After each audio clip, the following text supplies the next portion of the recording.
খবর 24 সাথে আপনাকে স্বাগত। নতুন নতুন খবর জানার জন্য আমাদের চ্যানেলে চোখ রাখুন।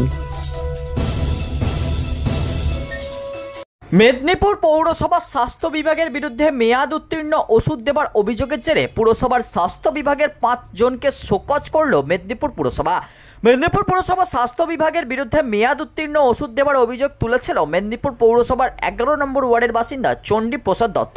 তার অভিযোগ, গত 28শে অক্টোবর মেদিনীপুর পৌরসভার স্বাস্থ্য বিভাগে ডাক্তার দেখানোর পর তার প্রেসক্রিপশনে যে ওষুধ লিখে দেওয়া হয়েছিল, গত কয়েকদিন আগে সেই ওষুধ নিতে মেদিনীপুর পুরসভার স্বাস্থ্য বিভাগে যান চণ্ডী প্রসাদ দত্ত।